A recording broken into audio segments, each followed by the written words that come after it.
Here in Washington, President Biden, he talked about the FDA approval of the Pfizer vaccine earlier today, saying Americans who have been waiting for full approval should go get their shot now. The moment you've been waiting for is here. It's time for you to go get your vaccination and get it today. Today. It's an important moment in our fight against the pandemic. You heard that note of urgency. The president says there's no time to waste because it's Delta variant's causing a pandemic of the unvaccinated. ABC News political director, Deputy Political Director Avery Harper joins us now for more. And Avery, the vaccination issue has become so politicized, as we've talked about.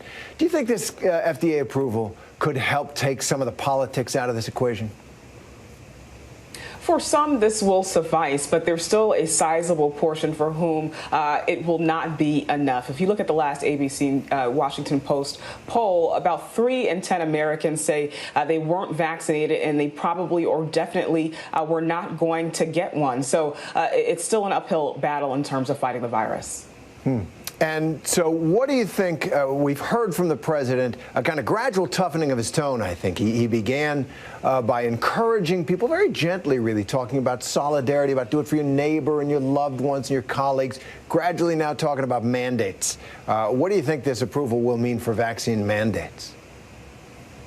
Right. For those who are not persuaded by the FDA authorization, in some cases, they're going to be compelled to by vaccine mandates. And we're likely to see a flood of vaccine mandates now that FDA authorization is done. We've already seen it happen here in New York City, where I am. All education workers are going to have to be vaccinated without the option of testing. The Department of Defense was holding off until the FDA granted full authorization to the vaccine in order to require service members to get vaccinated. So we're likely to see the same across the country. And as the president pointed out, there are already vaccine mandates in place in so many ways, for measles, for polio, for all kinds of things. Your kids have to get vaccinations before they go to school. Members of the military have to get vaccinated, that too. So let's talk about a military operation, the other issue on the president's plate, big one. The Pentagon officials are now saying the U.S. has evacuated about 16,000 people from Afghanistan in the last 24 hours. And that's a serious clip and a serious improvement from the early days here. President Biden says the mission could keep U.S. troops in the country now, perhaps past the August 31st deadline he set. But the Taliban, they've got a say in this. They warned that an extension would cross a red line. So what's at stake for this operation as it ramps up to get so many Americans and American allies out of Afghanistan? What's at stake for the operation and for President Biden politically, do you think?